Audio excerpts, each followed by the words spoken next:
So it is my distinct pleasure to re-welcome Hannah Wayman-Steele and Gina L. Nesser to ML for Proteins. They've both spoken here with some of their previous works before, but we're super, super excited to have them talk about their newest work together, Dino 1, today. Gina is currently a PhD candidate in biophysics at Stanford University, where she's focusing on developing her deep learning methods for de novo protein design towards enzymatic function and allostery. And then Hannah is currently a assistant professor at the University of Wisconsin-Madison, I believe in biochemistry and biostatistics. And she previously was a Jane Coffin Childs postdoctoral fellow at Brandeis. And so it's our distinct pleasure to welcome you guys again. We're super, super excited to hear this talk today. And whenever y'all are ready, take it away. Thanks so much for the kind introduction, Meg. Yeah, so we're really excited to be here and talk about this paper. We were joint first authors, and so the way we decided to split this up is sort of half and half, and hopefully that makes sense. So the driving question that has always fascinated me about biomolecules, proteins being a biomolecule, is that for life to operate the way it does, those biomolecules have to interconvert between multiple states because they're machines. And so sort of by definition of what a machine does, it has to have multiple states. So there's some classic examples of these across all parts of biology. Here on just this slide, I'm just showing two, just to show that thinking about these molecules as machines ranges in a variety of places. So over here, this is a classic example of an enzyme. So this adenylate kinase enzyme is essential for life. To perform the chemical reaction that it does, it has to interconvert between this so-called open state and this closed state. And it turns out actually that the rate of that interconversion is the rate limiting step for catalysis. Going away from catalysis to another part of how life works. So in signaling proteins, this is a classic example of this NTRC receiver domain where there's also this conformational change that underlies signaling. And so in this golden age of AlphaFold and other methods, there's been a lot of interest if deep learning and the types of data that we have available for us can have predictive power for these multiple conformations. This slide is not nearly intended to represent all the ways in which people have done that, but just sort of to illustrate my journey to getting to this point. So in particular, thinking about AlphaFold, as I think if you're maybe on this seminar, you appreciate. So AlphaFold is a system, a framework that really has shown how we can use coevolution to predict structures with very high accuracy. And so what is interesting, so one of the first examples of using AlphaFold to predict multiple states was shown by Diego del Alamo, where he showed that by randomly perturbing the inputs to AlphaFold for these ion channels, one can predict multiple conformations. But if you look 10 years earlier, what was really interesting is that in Debbie Marks's lab, they observed that when you're doing their old school statistical sampling methods, that there were also, there were sets of both of those conformations present that could be gleaned. And so since Diego's representation, I'm someone who, if you've been on this, you might be familiar. So I showed later that we could use clustering to parse out differing preferences of AlphaFold across families of metamorphic proteins. And that was all fun and good.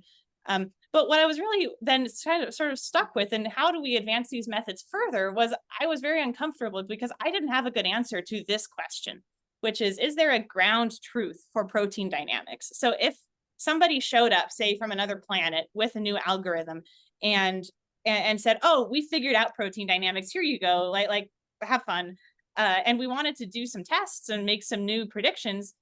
At the time, I felt we didn't even know what we would want it to predict. Maybe for some of the systems that people have thought a lot about, and have spent decades studying and doing experiments on. But in general, if I have a new protein and I want to make a measurement to show me where dynamics are, what would I do? I didn't have that answer.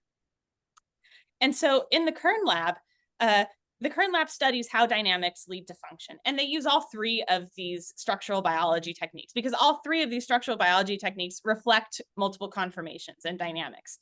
But when I had that question as to what about the time of dynamics, the timing. How can I make a measurement that tells me about that? Doro suggested that I spend some time with this guy down here at the bottom of the pool, because if you look close, he's actually smiling because he has some experiments that can actually directly measure dynamics of systems. If you're familiar with these other systems, they too reflect multiple conformations, but you have to deconvolve signal. So, which folks are certainly working on, but it's non-trivial.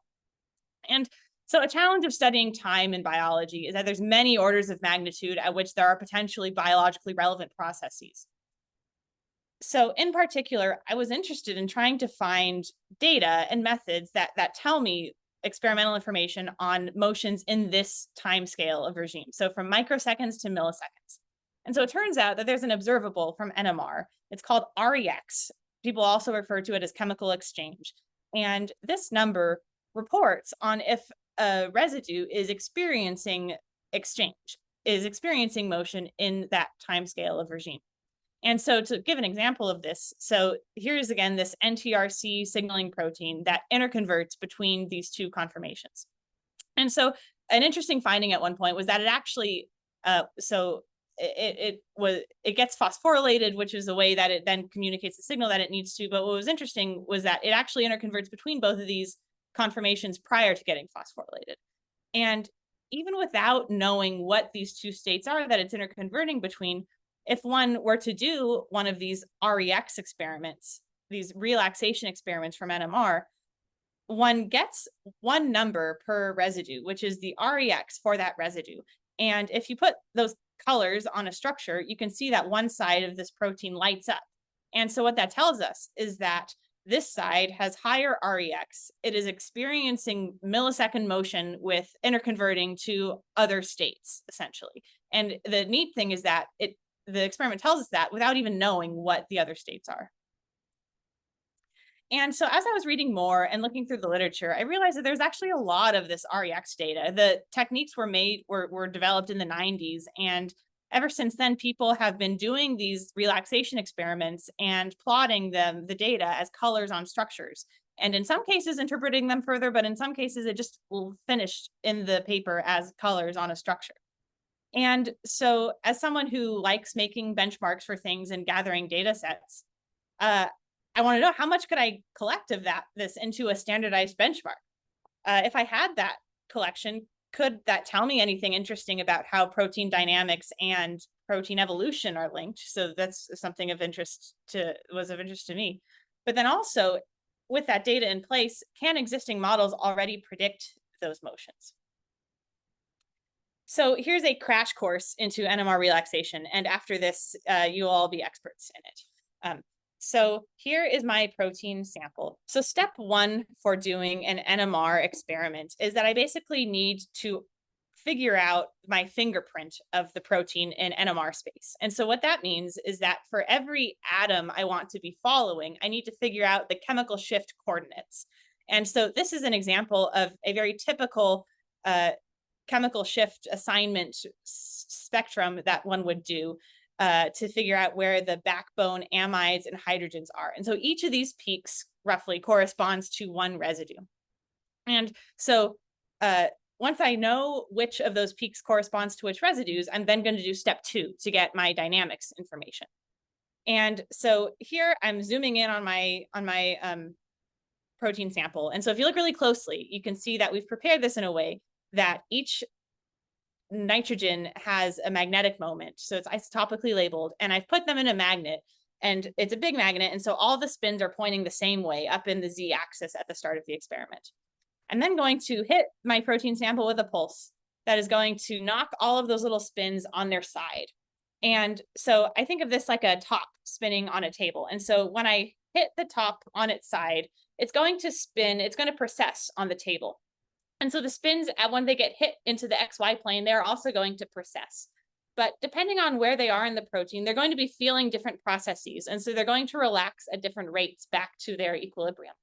And so people can follow the rates at which they decay back to equilibrium. And then these are the only two NMR equations I'm going to have up here. But this is to say that the quantum of this is very well understood.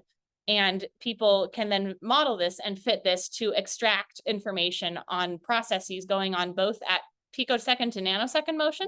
So if you've heard of backbone order parameters, those are numbers reporting on this fast picosecond to nanosecond motion. And then also it can be processed to reveal what the REX is microsecond to millisecond processes. And so here's some of this raw data for this NTRC protein. So a way that this is typically shown, there's these two numbers, they're named R2 and R1, and we can chat later. I'm not going to get into what those represent, but people often plot them as a ratio. And if you take the ratio, because they both sort of have fast motion, but only R2 has slow motion. So if you plot R2 over R1, you get an understanding of where the slow motion is. And so here, what people look for is these spikes in this R2 over R1 ratio. Okay, so then my question was, how many of these data sets can one postdoc curate before she gets really tired of this endeavor? The answer was 133. These came, roughly half of these came from the BMRB, which is like the little kid sibling of the PDB, but for NMR data. So if anybody makes an NMR structure, they're required to deposit the chemical shift coordinates. So that's step one, they're required to deposit in the BMRB. There's no requirements that they have to deposit relaxation. So some number of brave souls had been braving the deposition process to put their relaxation data in there. The other half came from looking through the literature and manually identifying figures and tables where people had deposited those R1 and R2 values. And there were some emails too where I was bugging people like, hey, you have a great data set. Can you send it to me? And then also I wasn't too proud to go and actually manually use plot digitizer, which was all manual. And so if you know of a better AI way to do this, I would love to know about it, because there's still a lot more out there. And so here's an example of then what some of these data look like in this set of 133. So this is a protein called calmodulin. In its apo form, I just wanted to use this. I'm not going to pretend to tell you anything about the biology of this protein, but just to show you that the data here are really distinct. It's distinct per residue. So here on the structure, I'm showing some of these residues in orange. And so those orange residues are ones that have this spike in the R2 over R1. And in blue are these ones that have this picosecond to nanosecond motion, which is represented through this other measurement, this het NOE. So they're really like, they're separate. Sometimes the residue can have both, but they can also be just completely separate processes happening in the same protein. And so now we have this collection of these 133 distinct proteins for which we have this assembly of labels for where there's picosecond to nanosecond motion and where there's micro to millisecond motion. And this figure is intended to show just what was a technical difficulty we had to overcome. So if proteins are basically very far from spherical, if they're very anisotropic, that can cause interesting patterns in the R2, R1 itself. So I created a pipeline to process these all in the same way that accounted for that. And that basically involved taking an AlphaFold model for each and then calculating what would be the rigid tumbling in the absence of any sort of dynamics. And that actually matched quite well with these data. So this is just now an overview of all of the residues in this RelaxDB data set. So 13,000 worth of, probably on the order of millions of dollars worth of relaxation data in this. And what I found really interesting was that when I separated these out by loop or by not loop, by ordered regions, there across both of those are residues, some with micro to millisecond motion, some with picosecond to nanosecond motion for both of those. So it's really something I think it might be a misconception, is that dynamics is only in loops. That's really not the case. It's really, yes, loops are important, but there's really these labels all over the place. And it's a very, it's not just structure alone to be able to predict these. And so then in looking at these data, I was curious, and this is like a really simple thing that I wasn't sure what would come of it, but I made a multiple sequence alignment for each of the proteins, and I wanted to see if there were any differences in conservation.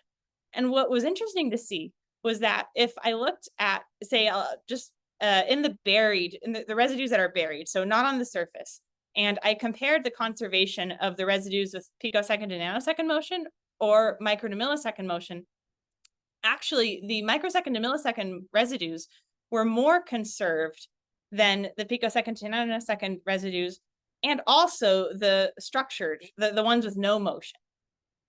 And that was honestly quite surprising to me. I'm not sure what I would have expected, but when I tell that to some people, that makes total sense to them, because maybe they study an allosteric process in a protein and they say, oh, well, of course, because the function of this protein is this allosteric process, and I know it happens at a millisecond time scale. And so this underscores the idea that the motions that are related to function often happen, and that involve conserved residues, often happen at these slower time scales of micro to milliseconds. So Doro and I one day were sitting around in her office, and I was feeling kind of bad because I had 133 proteins, and that was nice. You know, it was a nice data set, but you can't train a new model from 133 proteins. And she was saying, well, I was trying to see if there's anything more I could pull out of the data set. And she pointed out, Hannah, there's some residues in those data sets that also have millisecond motion that you didn't get by only looking at the relaxation data. Because when somebody is doing that step one of an NMR experiment, sometimes there are residues that you can't assign in the first place. And that is this property called exchange-broadening. So if a residue is interconverting between two states, and if the rate of interconversion is similar enough to the chemical shift difference, the peak can actually just get broadened beyond detection. And so she said, well, you should go curate for those 133. Go get the assignments, find all of them, and then figure out which of the residues have assignments and then just didn't have relaxation data for other reasons, or actually were missing from the assignments in the first place. So I did that, and it was actually like really hard. But then after I did it, one thing that was satisfying to see was, oh, wait a minute, the residues that are missing from the assignments are highly conserved as well, which would make a lot of sense to us if it's the same underlying fact that both of these categories have millisecond motion that are manifested in different ways. And then I realized, wait a minute, Doro, if the assignments being present or missing is all we might care about for a signal, that exists for thousands of proteins, not just the 133. And in fact, any protein anyone has ever deposited in the BMRB, we have that data for. And so I then curated this data set, and I called it the missing BMRB, where I took the 12,000 proteins currently in the BMRB, removed things for which there were other reasons. There were reasons why you couldn't assume a missing assignment might mean exchange broadening. This led to a data set of 9,300, and devised these labels. So really just a binary label, where if a residue is present, it's a 0, and if it's missing from the assignment, it's a 1. And there are some that we didn't consider, for instance, things at the termini, which are often just not assigned or disordered. But even among the things that are assigned, there's a really substantial number of proteins that have missing assignments, which is really interesting to see. And those missing assignments are also distinct from other types of heterogeneity in the PDB. So I went and compared for this set of proteins, compared them to X-ray structures and then also EM structures, and can see that actually the amount of overlap is quite low.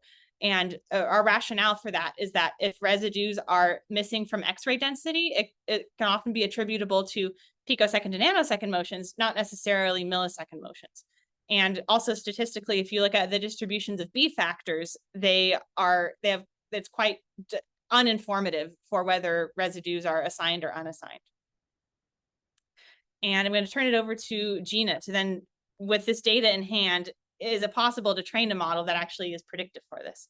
Yeah, so I joined this project as Hannah had like almost finished curating the data. And one of the things I talked to her about and that I'm very interested in my PhD is actually understanding how do we do this function. And so dynamics underscoring this biological processes becomes really important for us to be able to predict how these proteins move. And so the task now at hand, now that we know that missing peaks are what are underscoring the millisecond process, it becomes, can we predict whether or not a residue is missing or not? And so this is just a basic binary classifier where you predict if it's a 0 if it's assigned and a 1 if it's missing. And so using both all of the MBMRB data and the data curated from RelaxDB, where we have very high quality data on REX, we can split it up into train validation and test sets. And so we didn't know what would happen. Is 9,000 enough to even do this task? we didn't know what to expect from current machine learning models to like the pre-trained versions, how difficult this task would be. And so our initial scan of this was just clustering by 80% sequence identity so we could have as much data as possible, and then holding out the RelaxDB CPMG proteins related to the ones in RelaxDB, and generating this test set, this train validation and test set. And so the initial scan through was based on just this 80% sequence identity. And so there are some really naive baselines that you can do to like check whether like a basic binary classifier is possible. And so can we just predict based on like the amino acid, if it's an alanine, is it missing or not? If it's a tryptophan, is it missing or not? Can we predict based on like the propensity for, is it on a helix, a strand, or a loop? It's DSSP, its secondary structure. And then based on where, like what amino acid and what DSSP, can we use this like naive classifier to predict that? And so that baseline gets us at a roughly like 0.5 AU rock, which is the area under the receiver operator curve. And then like a roughly a 0.6 AU PRC, which is the precision and recall curve. So not great. Our naive classifiers aren't great, but they're baselines to see how these deep learning models behave. So then we were like, okay, what if we just take the amino acid, put it into a small transformer classifier, and then have it predict? And so we're predicting now whether it's missing or not, and we're evaluating, and just like a really simple transformer on just the amino acid identity gets us like 62%, I think. So it does definitely much better than baseline. And so Ramith, who was a student in Sergei Ovishkinov's lab, built this AF2 pair representation, which is essentially like this structure only kind of encoding, where you take the sequence and the structure, you put it into AlphaFold 2, and you get the AlphaFold 2 pair representation. And so then we can take this plus the weights, we have the learned attention, and we can put it into a transformer classifier as well, and see whether or not the AF2 pair representation can actually be used to learn whether or not a residue is missing or not. And so this definitely outperforms just having the amino acid sequence, achieving at roughly a 0.65 or 0.7 AU rock. So then we were like, okay, we know that REX is highly, missing assignments are highly conserved, and then microsecond, millisecond motions are also highly conserved. So maybe actually a language model would be very well suited for this task, as it's seen lots of sequences and might have learned these propensities. And then inspired by, I think, a lot of people in the machine learning community, and then I think there was a couple of papers in the bio community who went through each of the individual embeddings in hidden states from ESM2. I went through each of the layers of ESM2 to see if any of them had a better propensity for learning this task. And so what this ends up looking like is you take the sequence and then you put it into the ESM2, and then you take out the embeddings for each of the layers, and you take the embedding and put it into a transformer, the classifier, and then predict whether or not the residue is going to be missing. And so we see the best performance here at the end, at the 31st layer. And so this outperforms AlphaFold 2 in the pair representation, which wasn't super surprising, but was great to see. I was surprised. Well, it wasn't surprising. I was like, Hannah, this makes sense. But then, so we were sitting around, and I was like, ESM3 just came out. What did ESM3 do? And so ESM3 is super interesting because it's a multimodal model. So it's actually seeing both sequences and structured and structured tokens together with some like very dispersed functional tokens in there. And so I was like, okay, we're gonna do the same thing. We're gonna do it with ESM3, and in this like light green, we do the same thing for all 48 layers of the ESM3 small. So it's the open weights, and do that, take the embedding, put it into the classifier, and see how well it predicts. And so ESM3 and just the sequence only regime. So we only fed in the sequence of the protein to the ESM3, and then this is the embedding that it outputs. The last layer, the 48th layer, outperforms ESM2. I was like, well, why don't we take advantage of the fact that there's structure tokens in there? Because we saw that just the structure representation from AlphaFold 2 was able to learn this task to some degree. And so then we have here ESM3 with both sequence and structural input. And so for all of the sequences in the BMRB, we have ESM fold predictive structures. we take those coupled with the sequence associated with said protein and input those into ESM3 and take the embedding and do it. And so an interesting phenomena here happened, and I was super excited to kind of see this, was that we saw that it outperformed AlphaFold2 pair representation, ESM2, and then ESM3 was just a sequence, and it outperformed it actually in one of the intermediate layers. So like me going through all of those embeddings was worth it. And so this actually happened here at layer 22. And so it achieves an AU ROC of 0.75.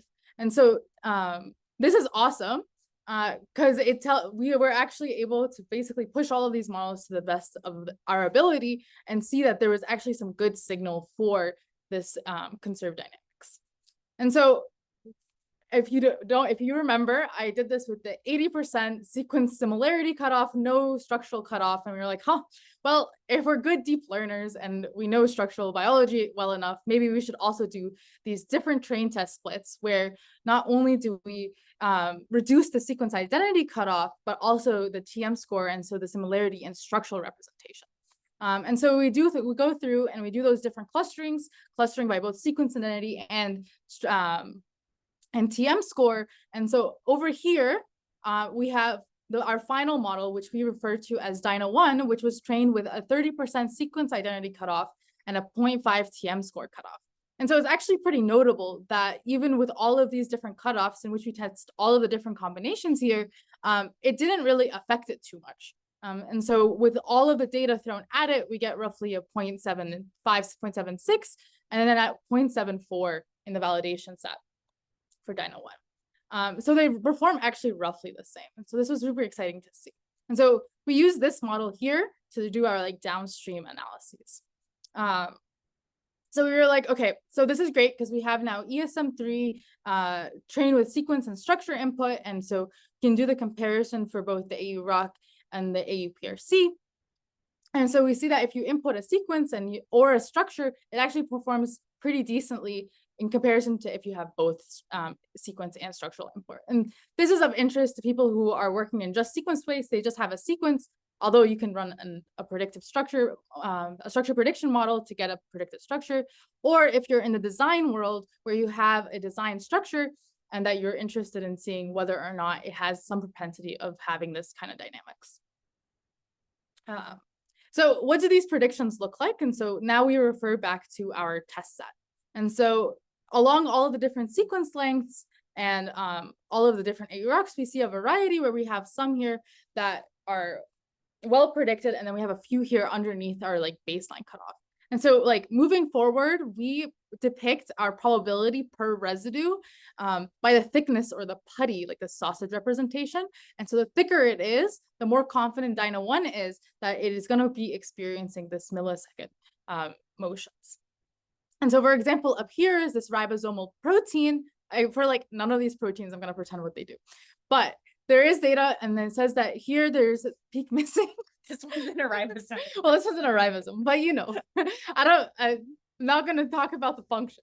So here it's like we have missing peaks, and so our model predicts that there is going to be exchange there. And so it's actually able to properly predict this task of if the residue is missing, predict that it's missing. And so we then draw from that conclusion that this is also indicative of that microsecond, millisecond time regime. So here is a ribonuclease toxin. And so our model actually picked up on some of the surrounding residues as well as the missing residues from the HSQC. And so it ends up being that where Dino 1 predicts a high probability of being missing, it also is indicative of where this biological process for this ribonuclease toxin is. And so in this region here, where we see like a lot of thick putty, it's also a binding site and an allosteric inhibitor. And then here we also have a telomerase protein. And so we actually here have some predicted like sausage type representation in this area, but these are not false positives. So one of the things that we're interested in is looking at the RelaxDB data set that Hannah had spent so long curating to see whether or how Dino 1 held up against real relaxation experiments from NMR. And so there's like 3 things that we can assess here: whether or not it was able to predict whether a residue was missing or not, whether or not how it's doing at predicting whether the residue is experiencing millisecond motions and is assigned and has REX, or if it's missing and has REX. And so in the missing case, we're able to do fairly well, but so are all the models. And in the assigned and REX, it doesn't do as well as obviously if it's missing, but when you combine both of them, we see good predictions in this case. And so here is Dino 1, where it outperformed all of the different models here. And so I'm plotting just that APRC. If we can both consider the REX and the missing, it does a little bit better than baseline. And so there's some things underneath the dotted line here for the baseline that we'll talk about why that's happening down the line. And so now we look at some of the examples from RelaxDB. And so this is BPTI, a pretty well-studied protein in literature. And so here's where that relaxation experiment, the R2 over R1 that Hannah discussed. And so for each of the different kinds of motions that this protein exhibits, we color what type of motion it is. So if it's red, it's a missing assignment. If it's orange, it's a microsecond, millisecond motion. Blue for picosecond, nanosecond motion. Gray if it's no motion, and then purple if there's prolines. And so, and black if there's no R2 or over R1 data that we were able to assign. And so we actually see here in the Dino 1 predictions, we're able to pretty well predict the regions in which this protein BPTI moves at a microsecond, millisecond time regime. And when we put that in comparison to this 5 millisecond separated states from D.E. Shaw, where they performed a long time scale MD trajectory, it looks to be fairly similar in that the regions where they're moving and there's that dynamics also correlate well with where their predictions are. And so Dino 1 actually has the most predictive power in where there are conserved residues. And so this would make sense based on the conservation that we showed earlier in the RelaxDB data set, but these are examples of some of the different proteins within RelaxDB where their high probability from Dino 1 is also where there is functional site for each of the proteins. So here's like the FMN binding site for flavodoxin, and we see like a lot of light, very thick putty in that region and high probability of microsecond, millisecond motions. One of the other things is that the conservation versus AU-ROC, this is actually predicting dynamics along both the core and the surface residues, whether or not it's conserved or not, more so for the highly conserved core residues, but well across all of the different time. And I'll hand it off to you. So we were very much interested in investigating what these proteins were down here that Dino 1 was not doing well at predicting the motion there. This originated from one example, and I then realized it applied to all of these points here in brown. So these were all proteins that bind phosphate ions as part of their function, but were characterized in phosphate buffer. So I'll say that in a little bit different way. So HMG1A depicted here, this is a protein that binds RNA as part of its function. So it has all these charged residues, these arginines and lysines on its surface. So if one does an experiment with these nucleic acid binding proteins, they're often can be less stable than other proteins, and people will often characterize them in phosphate buffer, which has then those phosphate negatively charged ions that help to stabilize those surface charges. But what can happen is that then one can monitor the process basically of phosphate ions binding and unbinding. And so that also can cause an increase in R2, R1. And so this is just showing the data to show that there were real peaks there, but the exchange there is actually very attributable to that buffer binding, unbinding. This is another example in this SYN1 domain where, again, there was real there was real REX that Dino 1 didn't predict at all. And so that was quite interesting to us to see, because now in the future, it might be the case, say, there's a world in which NMR experimentalists are depositing their data. If there's REX that is not predicted by Dino 1, it can serve as a useful check, both for Dino 1 and also for the data. And it really emphasizes to me the necessity of experimental parameters surrounding these data sets going forward. And so a last thing that we really wanted to test Dino 1 on is predicting exchange from like the big dog experiment of NMR, which I won't describe, but it is called CPMG. So this is a more precise way of measuring micro to millisecond motions than the experiments I described earlier. And so it's been done on some of the proteins that people have known about their processes and motions for sort of the longest. And so one of those proteins is cyclophilin A. And so here, this is similar coloring on one of these sausage plots with a new color that I'll talk about in just a second. But one thing that was interesting for us to see, so cyclophilin has this allosteric motion where there's these side chains that all have this concerted motion where they all flip together as part of cyclophilin's function. And this is an N of 1, so I don't want to overstate what I'm saying, but in cyclophilin, it was interesting to see that the beta strands on this side had higher probability of exchange than the beta strands on the other side. In general, beta strands were not great predicted, but it was interesting to see that in this case.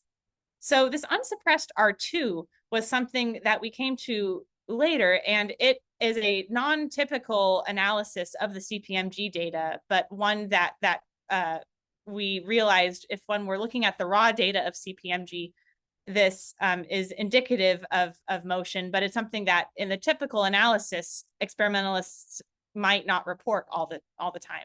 And overall, I could only find complete dispersion data for 6 proteins, but for 5 out of 6 of those, if I had developed another data processing pipeline to try to systematically account for this unsuppressed R2, and if I did, then all these AU rocks went up. So it indicated that Dino 1 was predicting dynamics for residues that the typical analysis wouldn't have given, but it still predicted it. So in conclusion, we showed that we have these data sets now of observables of millisecond motion at several ranges of quantity and quality. And so we trained this model, Dino 1, on this missing BMRB, and we show that it has predictive power for these higher quality data types from NMR. And the reason why we think that this Dino 1, based on this language model, why it works is because these residues with millisecond motions are often more conserved. And so this is in the broader theme of language models being able to pick up on motifs and biologically relevant motifs in this case. So we'll end there. And there's many folks to thank, Ramith in particular and Sergey for helping at the beginning stages of this project. Lucy Caldwell and her team at Google Brain were also very formative in the early stages of this when I was visiting them. And Dorothy Kern is my postdoc advisor and integral to making this happen. And very much we also need to thank the people who deposited their data in the BMRB, because in many ways this model is thanks to all the efforts of anyone who's ever done an NMR experiment. So I will leave it at that, and we're very happy to answer questions. Thanks so much. We have a couple questions already in the chat, so I will go ahead and start reading them out. But if the people who wrote them would like to unmute and follow up with any other questions, or in general, if anyone has any questions and they'd like to unmute and ask them instead of writing it in the chat, feel free at any time.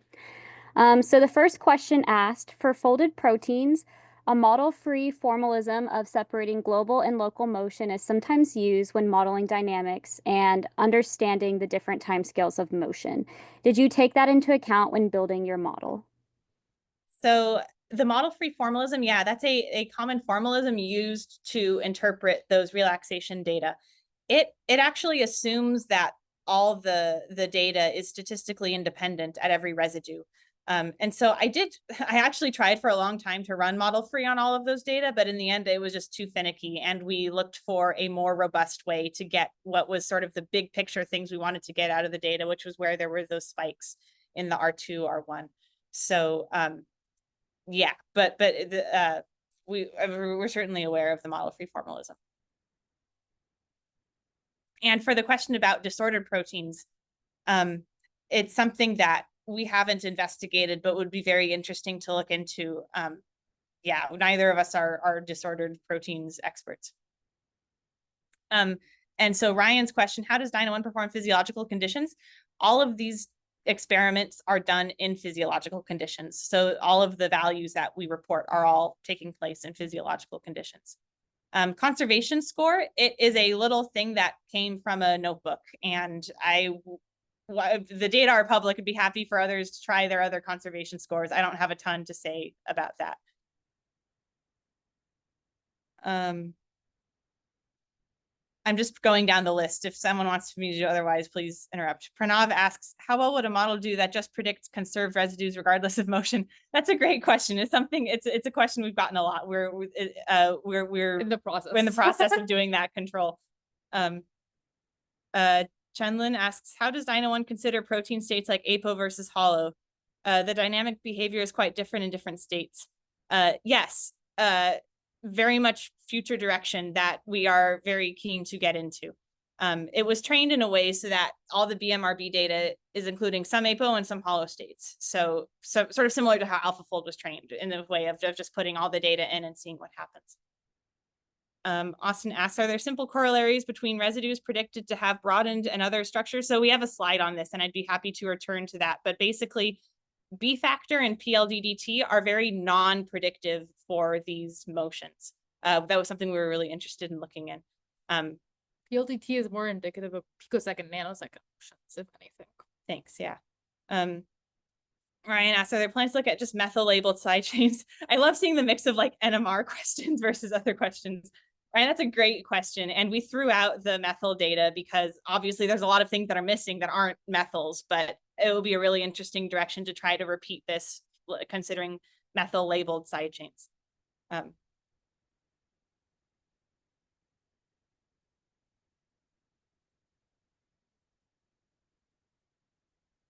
Ryan Bomick asks, I think I saw that the increase in conservation of residues for Microsecond, I think that's millisecond. Millisecond motions compared to was less. I think, yeah, we can go back to that. It was sort of statistically not significant for surface residues. In general, surface residues are less conserved than core residues. And so, yeah, it was something that actually, it was separating that out was an informative thing that I forget who had suggested, but it allowed us to see the trends better. We can go. Do you think Dino 1 is limited by protein size, or how protein size affects the Dino 1 performance? So it was trained with a limit of 367 residues. So the longest thing that's been inputted in there was 367 residues. Anything above that, I can pretty much tell you that it'll over predict or under predict everything. One kind of quote unquote hack that I've tried is just like truncating proteins so that it gets under that 367.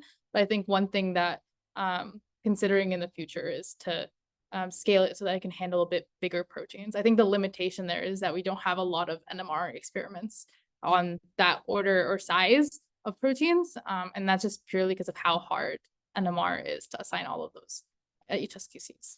So yeah, I just wanted to stop here because this is a plot showing sort of nicely the distribution of all the protein lengths in the BMRB. And so you can see maybe up to like 200, there's pretty good, decent range, but then beyond that, there's few examples.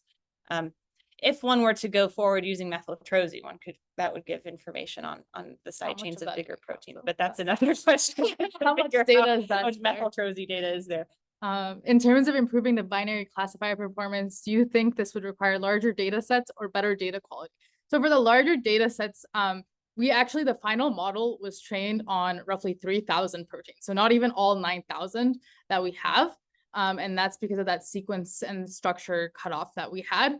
And so even doing that training with 9,000 protein or 8,000 proteins, we didn't see that much variation. So maybe more diverse data / better quality. But I think it also points to that there's going to be room for improvement just in terms of deep learning model, that even with the data that's there, our current methods were nowhere near overfitting to it. Yeah.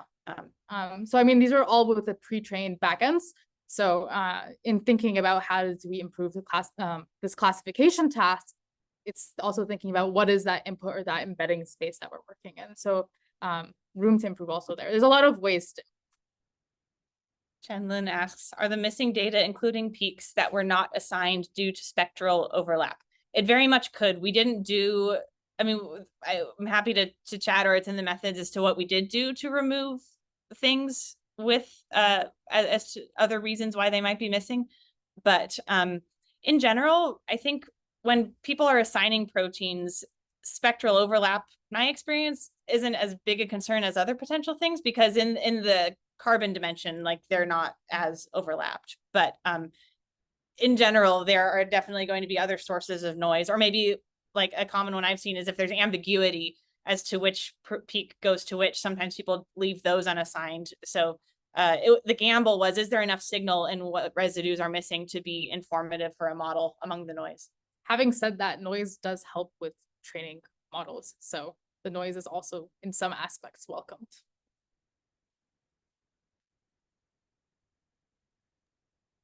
Awesome. I'll give it like an awkward 30 seconds just to see if anyone else wants to type anything else, or if they feel free again if you'd like to unmute and ask a question. Maybe I will ask one.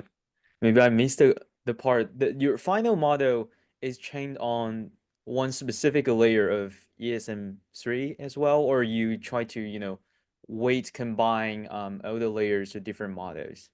Yeah, it was trained on the 22nd layer of ESM3 given a sequence and structural input. I did try to weight combine. It actually, in some aspects, was doing worse. It seemed non-trivial to try to like do these merging of embeddings. And I didn't see much improvement, and it was unclear to me which layer do you take for this. It becomes like a 40 times 40 kind of task, right? So the final model, as Dino 1 stands, is the 22nd layer, like 22nd indexed layer of the ESM3 model. I see. Thank you. Mm-hmm.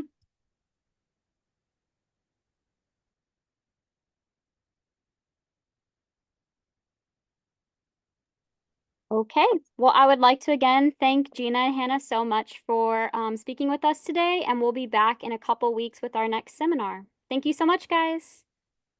Thanks so Thanks, much for guys. having us.